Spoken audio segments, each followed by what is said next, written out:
নমস্কার বন্ধুরা, রন্ধনে আপনাদের সকলকে স্বাগত। আজকে আমি বানিয়েছি গ্রিন চিকেন বা ধনিয়া চিকেন। সাধারণত আমরা একঘেয়ে চিকেন খেয়ে একটু বোর হয়ে যাই, তাই ভাবলাম একটু নতুনত্ব কিছু করা। তো এই গ্রিন চিকেনটা বানিয়েছি। কিভাবে বানিয়েছি, কেমন করে বানিয়েছি সেসব নিয়ে রয়েছে আজকের এই ভিডিওটি সম্পূর্ণ দেখার অনুরোধ রইল। তো আর বেশি দেরি করব না, চলুন শুরু করা যাক। প্রথমে আমি 600 গ্রামের মতন মুরগির মাংস নিয়েছি। একটু লেগ পিস দেখে নিয়েছি। থাইয়ের অংশটা এরকম ধরনের পিস আমি ব্যবহার করেছি। এবার এর মধ্যে আমি 1 চা চামচ নুন দেব আর 3 ভাগের 1 ভাগ চা চামচ হলুদ গুঁড়ো। এখানে হলুদের পরিমাণটা খুবই কম থাকবে, যেহেতু এটা সবুজ চিকেন বা গ্রিন চিকেন হচ্ছে বলে। দিয়ে ভালো করে মাখিয়ে নেব।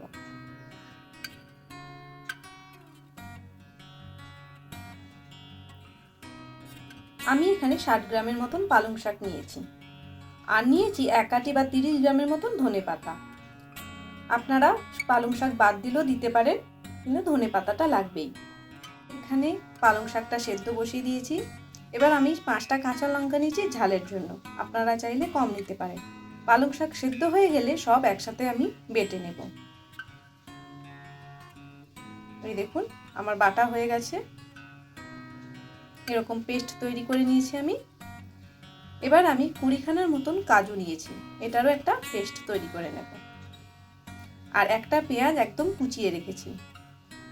তাহলে পালং শাক ধনেপাতা বাটা নিয়েছি, কাজু বাটা নিয়েছি আর পেঁয়াজ কুচি নিয়েছি, আর তার সাথে লাগছে চিকেন। আর এখানে 2 চা চামচের মতন আদা রসুন বাটা নিলাম।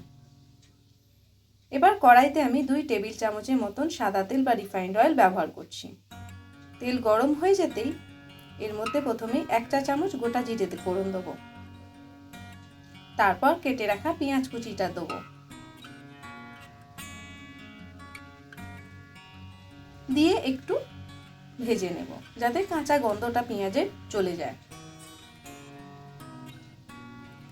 খুব বেশি লাল করে ভাজবো না। এবার এর মধ্যে 2 চা চামচ আদা রসুন বাটাটা দিয়ে দিলাম, দিয়ে ভালো করে ভেজে নেব। 2 মিনিটের মতন একটু ভেজে নিলাম।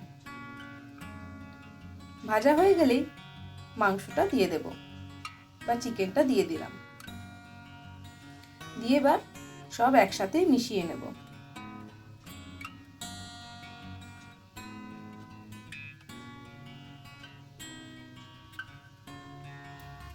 দিয়ে 5 মিনিটের মতন একটু কষে নেব।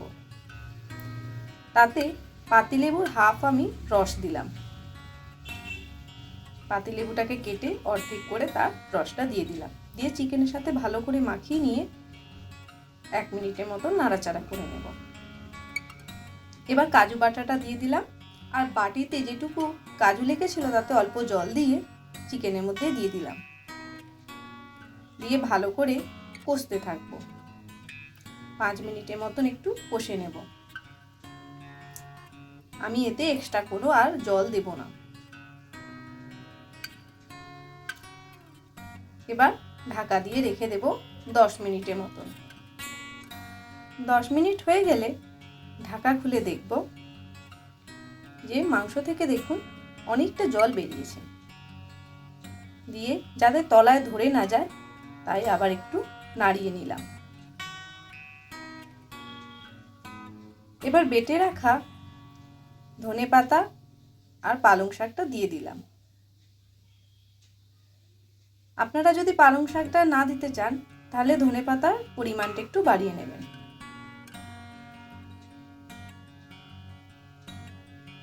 দিয়ে ভালো করে মিশিয়ে নিলাম চিকেনের সাথে। দিয়ে 5 মিনিট একটু কষে নিয়ে আবার ঢাকা দিয়ে রেখে দেব 10 মিনিটের মতন। দেখুন মাংস থেকে প্রচুর পরিমাণে জল বেরিয়েছে। এবার আর একটু কষে নেব।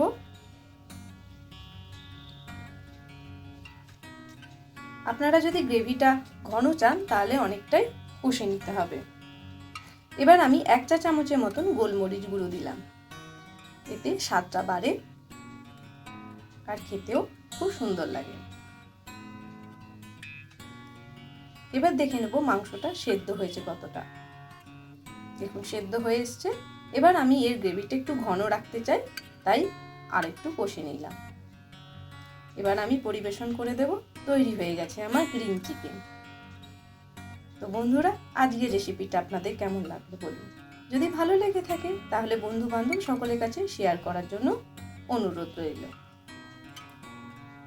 আর আমার চ্যানেলকে যারা নতুন দেখছেন তাদের কাছে অনুরোধ রইল চ্যানেলটিকে সাবস্ক্রাইব করে দেওয়ার জন্য। এবার আমি উপর থেকে ধনেপাতা কাঁচা লঙ্কা দিয়ে এটা পরিবেশন করে দেব।